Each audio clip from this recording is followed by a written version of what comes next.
of April as we fade in from your lovely flowers. You are in sharing already, so please go ahead. Okay, fine. This is You are back. not. You are out of sharing again. So click once more. Okay, hold on. Damn this thing.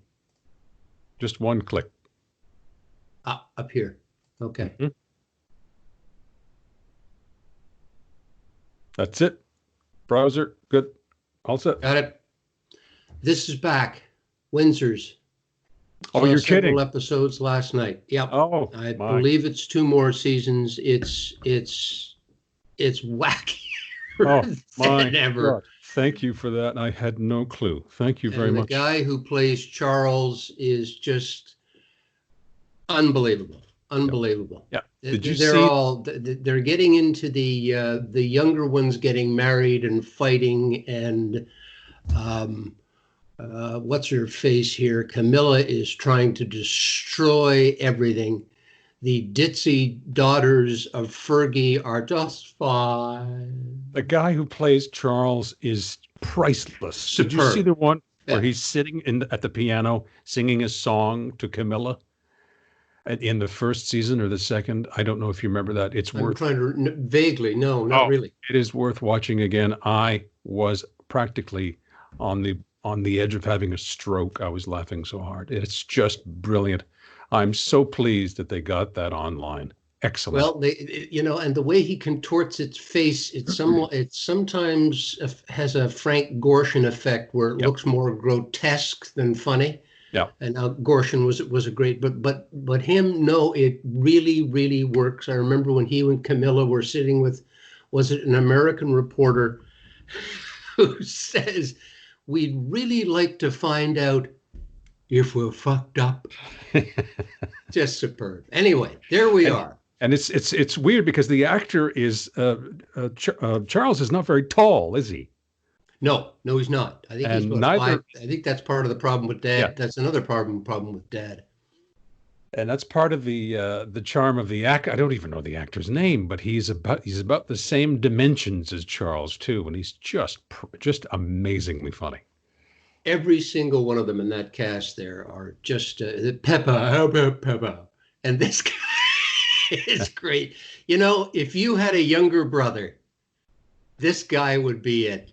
He goes off. Well, I will not tell you, of course, what happens, but they are superb. Anyway, glad Betsy and I watched 3 of them last night. Now, I thought what we'd do is use this time for educational purposes as well. Well, you're well on your way to doing that, because I've got a lot of comments yesterday about your stop at St. Petersburg, and people were saying, "Has he ever been to St. Petersburg?" I said, "No, he's never been." So how come he talks about it as if I said, "That's Dave. He hasn't left his room since 1968." But he makes it sound like he's been to St. Petersburg. That's great. I don't talk about. I met John Diefenbaker. Oh, did you? I met him in 1972. They were opening Parliament. He was a tall man, and but I'm sorry.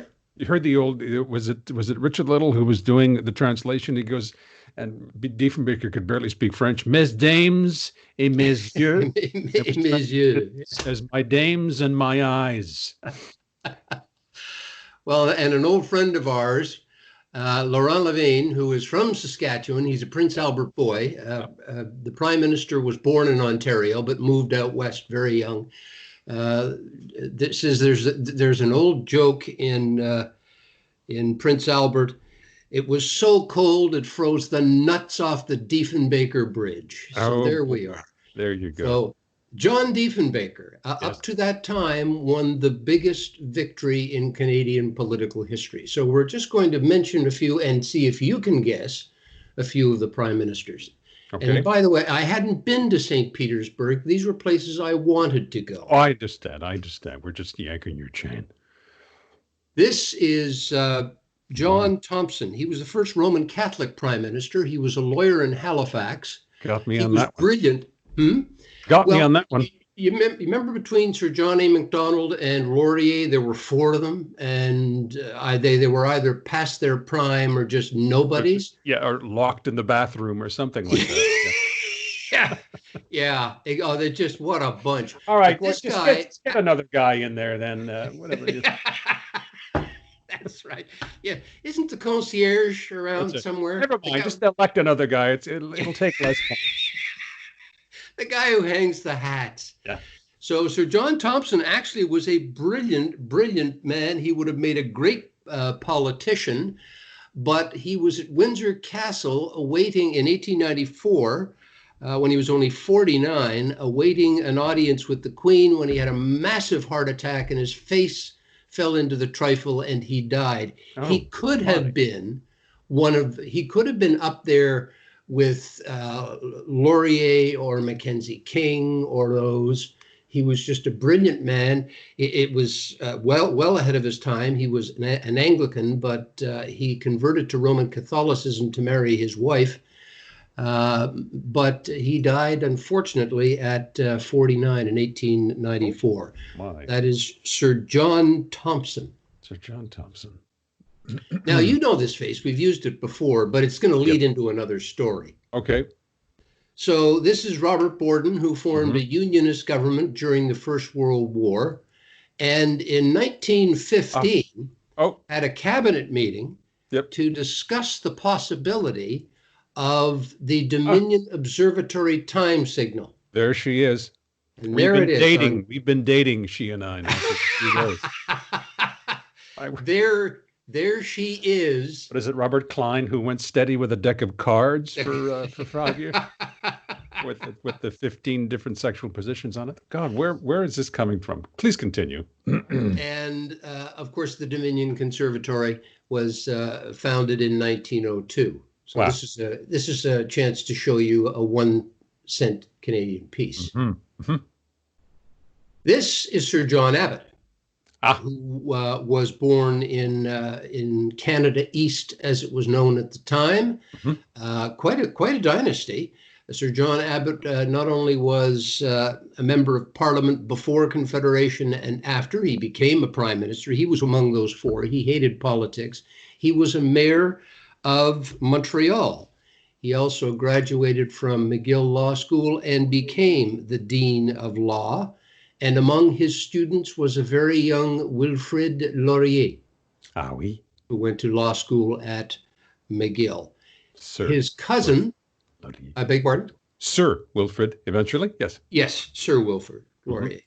Among his relatives, Abbott's relatives, was Maud Abbott, who was one of the first women to graduate with a BA at McGill University, and the only woman at Bishop's University to get a medical degree.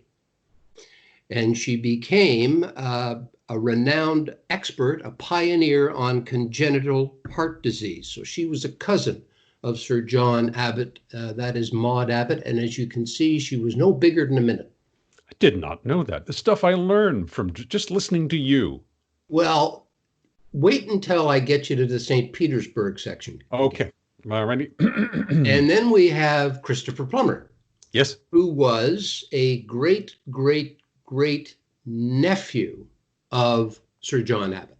I did not know that. Born in Toronto, actually, but brought up in Montreal with Dominion Repertory Theatre, and did stuff in French and in English. He acted in French and English with people like Jean-Louis Roux and others like that. And probably, well, if not the best, one of the best actors this country has ever produced. And God love him, he's 91. And he said the way he drank when he was doing Broadway shows, he was lucky to make it to 65, let alone 90. He said they got gassed every night after. Oh, yes. Yeah. A lot of drinking going on. I actually interviewed him.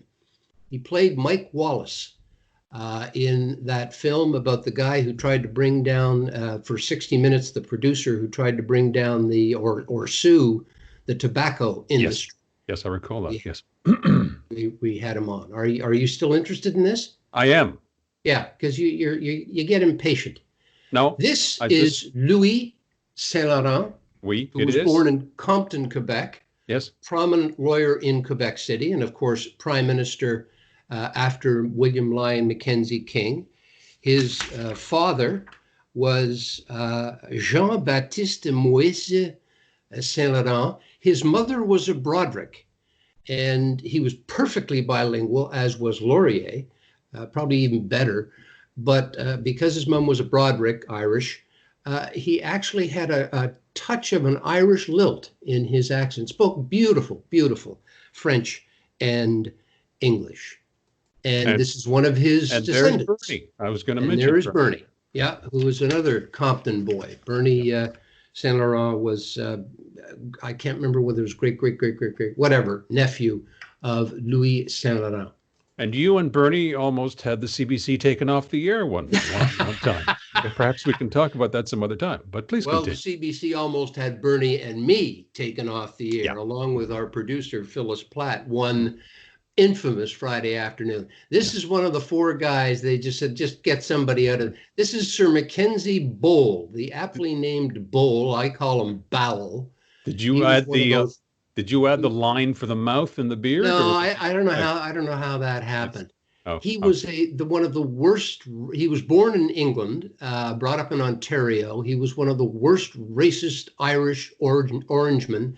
He was involved when Laurier was prime minister in the Manitoba School Act, hated anyone who wasn't an Irish Protestant, especially French Canadian Catholics. He was an absolutely terrible man. There are a few that go down as bad prime ministers, but I don't think there would be anyone under his bowel. Awful. Thank you very much. All righty then. And then my hero, I think if there are heroes as Canadians, not a great prime minister, but a great Canadian, a great diplomat, Lester Bowles Pearson, the prime minister, who, to his credit, too, brought a whole cadre of French Canadians, one who became prime minister, into Ottawa politics. You read his biography. He's known as Mike, which has nothing to do with either of his initials, Lester or B, Bowles. He was born in Aurora, Ontario. He went to the Royal Air Force Flying Corps. The Royal Canadian Air Force had not been begun yet during World War I. So he went into the Royal Flying Corps of Britain, and his trainer said, "You look like a Mike," and that is how the nickname ended up. Mike Pearson, wonderful man, Nobel Peace Prize. In setting up Les Casques Bleus, the peacekeepers, Mike. That's right, in 1960. That's right, during the Cyprus crisis, and of course, solved the Suez problem, and for that won the Nobel Peace Prize. All righty then.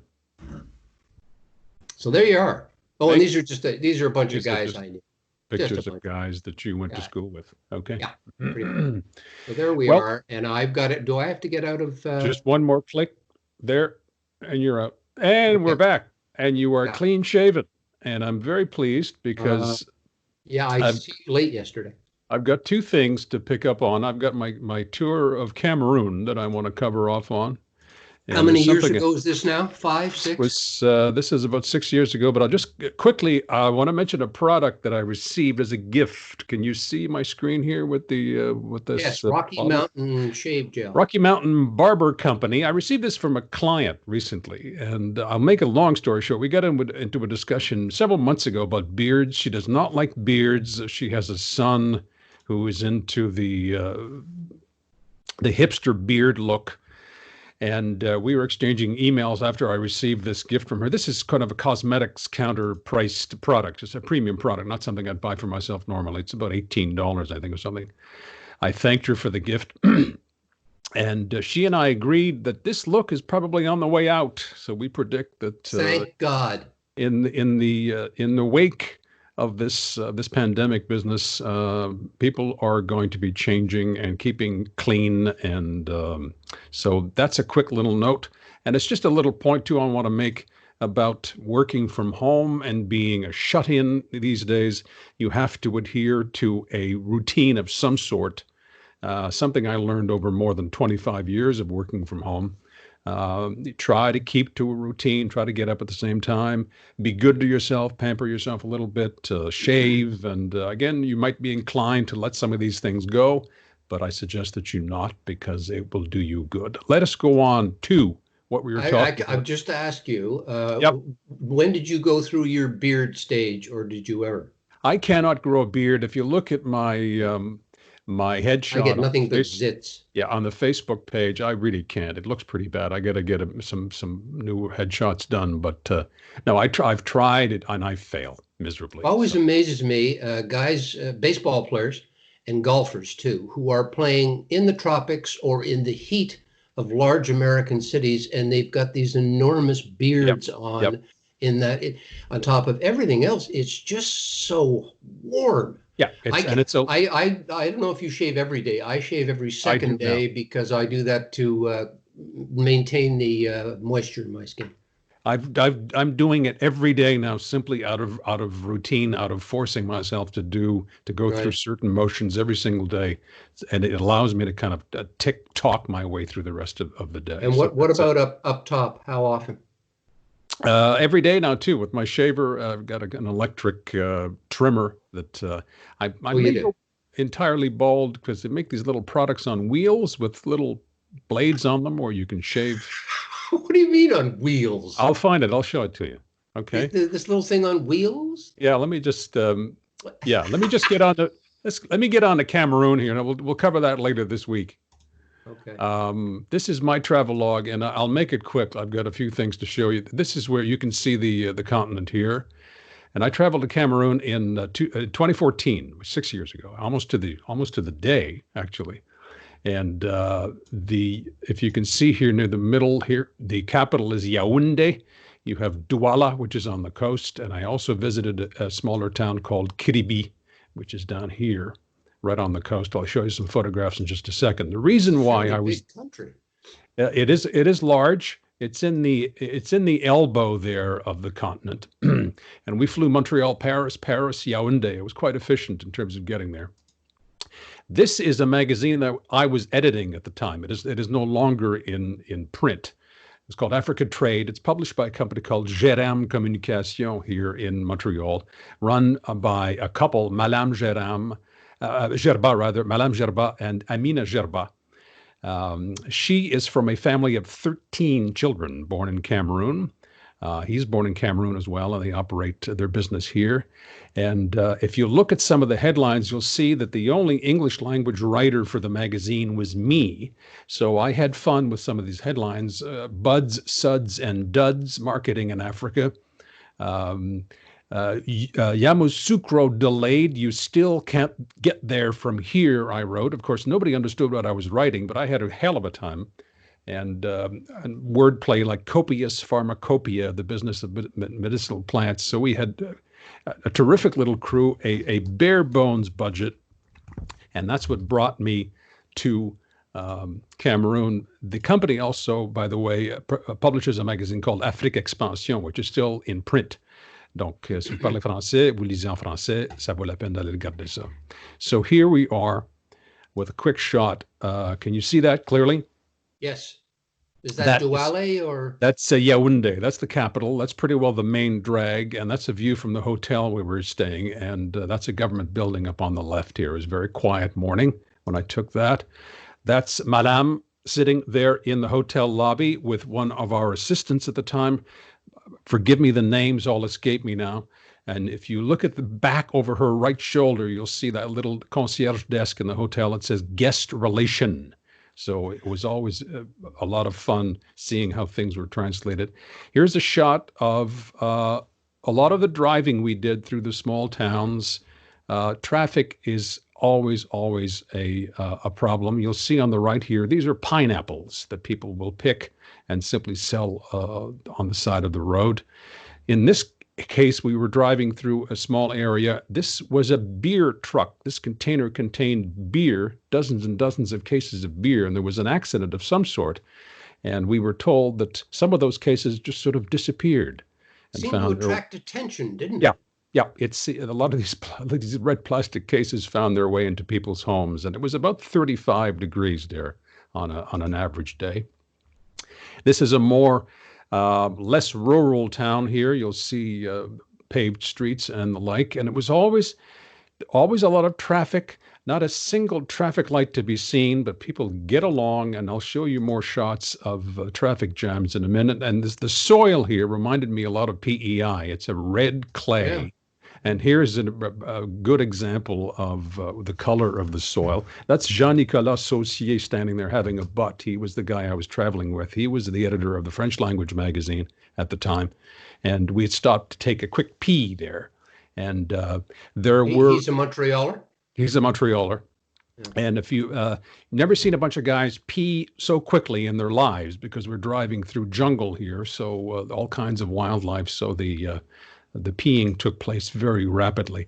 This is a work camp. We visited the site of a dam at a place called Longpanga, and these are the workers some of whom we met while we were there. The guys in the forefront there are just having a beer and relaxing. The guys in the back are paying attention to a lecture on HIV prevention. So that was quite an eye-opener. Again, another shot of and you could see here the work the dam was being performed by Chinese companies. China is all over Africa. And here you can see attention aux véhicules en français et en chinois. That's the side of the shot of the dam construction. This is 6 years ago. So the dam has been delivered, as far as I know, to the government of Cameroon. And it's called an embankment dam. It's causing a lot. Of course, environmentalists are concerned, but it has to be mentioned that less than 30% of sub-Saharan Africa has access to electricity. 70% of the people who live in sub-Saharan Africa have no access to electricity. So this was a controversial, interesting project. This is the work camp where we stayed, where the engineers were staying, and we stayed in one of these little cabins.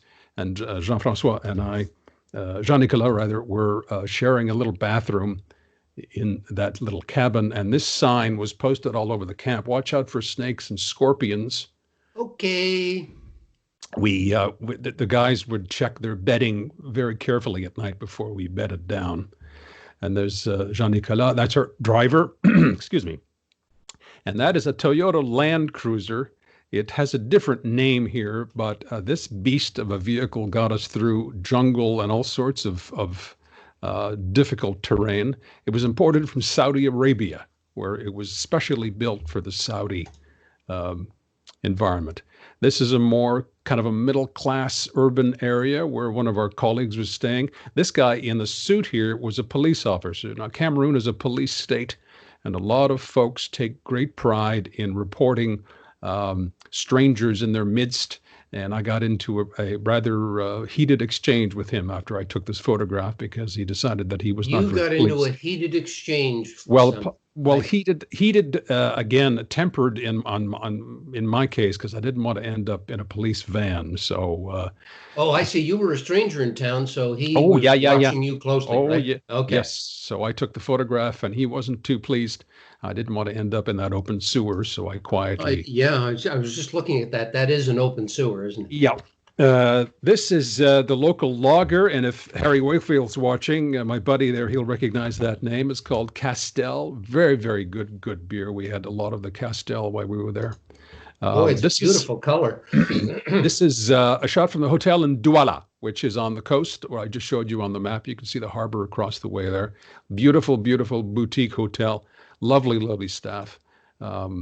This is an average day in traffic in Yaoundé. And what I like about this photograph is if you look near the center of the photograph here, you will see what is a traffic signal. And it looks almost dejected because it has been disconnected for probably several years. It hasn't been lit or hasn't been serving any purpose at all. And it's just kind of, it's almost like a person sort of hanging their head in shame because there's absolutely no traffic control other than a police officer, which you might be able to see here doing his best to try to get this truck through. And And the folks are just going about their lives, and nobody's getting upset. Nobody's giving anyone else the finger or screaming or jumping up and down, and life goes on. And it was quite the sight. Also here, if you look at one of that utility pole, all of those wires hanging down. I did an interview with somebody from EDC, which is the electric company in Cameroon, and he was telling me that a lot of guys climb the poles, they tap into the hydro. How they do it without killing themselves, I don't know.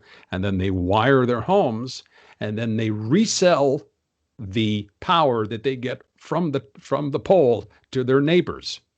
So he was saying that about 60% of the power consumed in Cameroon is not accounted for and not paid for, because so you couldn't find the pirate stuff. Absolutely. Even if you tried. Look at this. I mean, if you look at this scene here, there's absolutely no way. There's no enforcement. There's nothing. So, but again, I was just so impressed with the way that, of course, impressed is such an imperialistic way of putting it, but people just going about their lives and doing so in peace. This is Kribi on the coast. Oh my gosh. Beautiful spot. We had a nice lunch there one day, and there was nobody on the beach. Beautiful little spot. And we had, this is one of our luncheon companions while we were there, crawled under the table while we were having we stopped at this little establishment. This is a little watering hole. I asked this woman's permission to take a photograph of her. She was looking none too pleased because she hadn't received a delivery. And if you can look behind her, you can see the bottles of Castel beer there. She hadn't received a delivery in about a week, so she couldn't serve her patrons anything. And was still waiting for the delivery to come through. So, and this is her home and business. This is on the outskirts of Kribi. We had a nice little lunch there that day with some nice seafood. I found great humor in this because this is there you go. French Canadians would understand this, and this is a word that I was uttering at times. The homonym to this word that I was uttering at times during my trip there, which was quite harrowing, but I found rather funny. There's another shot of the outside, and this is us having lunch the day before we left. At the home of the woman where I took that photograph there, where the guy was none too pleased, and that's Madame sitting in the back having a hell of a time because he hadn't been back home in several years, and he was digging into some homemade foods. Now this is a harbor installation that's being built by Chinese. Again, that was being built by Chinese and workers. Now, if you look at the ground here, this is pavé uni. These are paving stones. Yeah. Millions of them.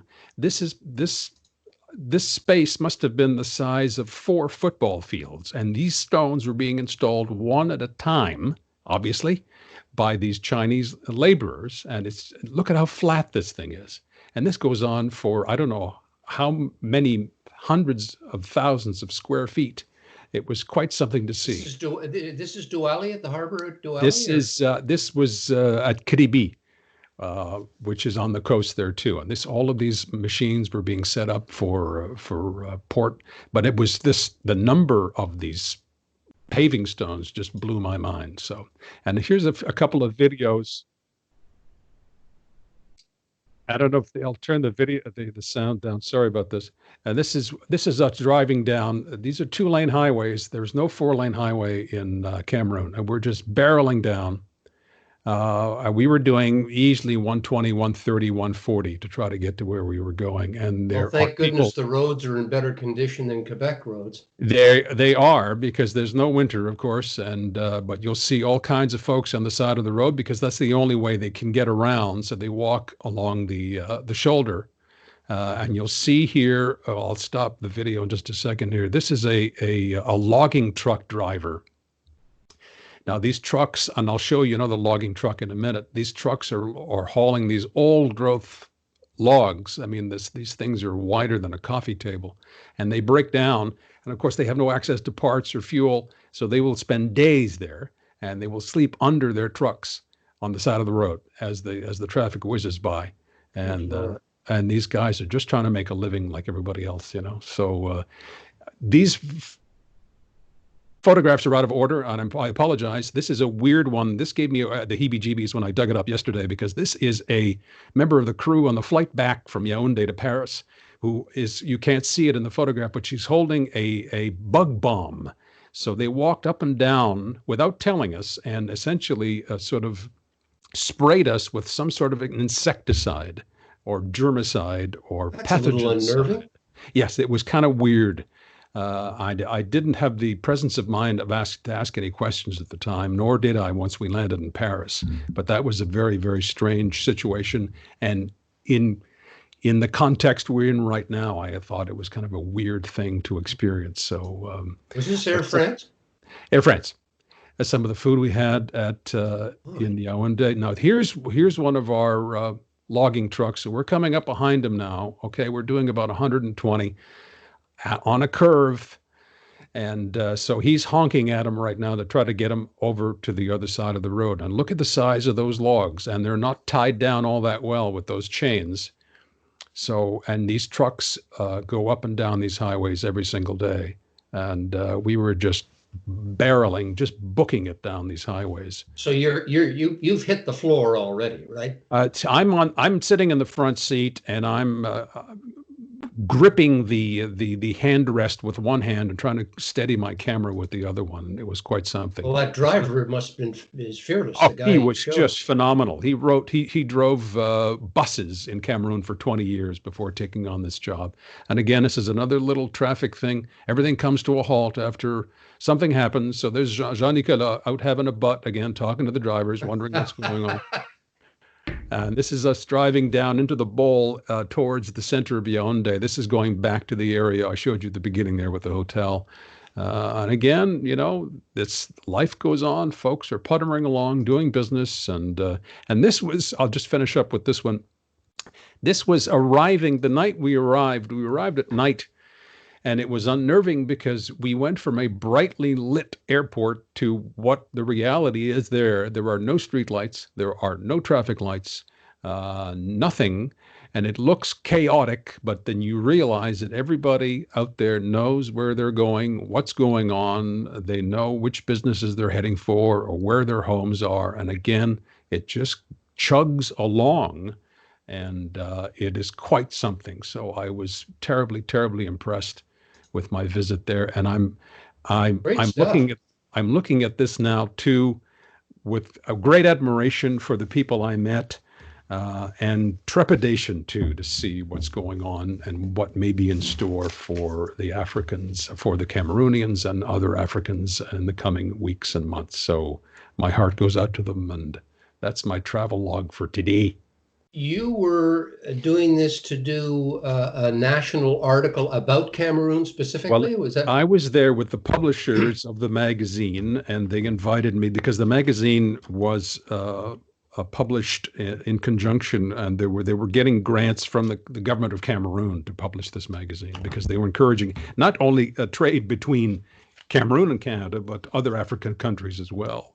So they took us there to interview people, and I interviewed people from the hydro company, for example, a brilliant guy who was born in Cameroon, educated in France, spent many years in Paris, and decided, like many in the diaspora, to go back to Cameroon to help his country. But the corruption is such that he was having such a hard time. He broke into tears while we were doing the interview because he was so frustrated with what the reality of the situation is, because he came in thinking, I've got all this expertise, I'm coming home to help, and it just doesn't get off the ground. And unfortunately, the pandemic and the associated effects are not going to advance Africa anytime soon. So a couple of things I noticed. You mentioned the Chinese building these dams.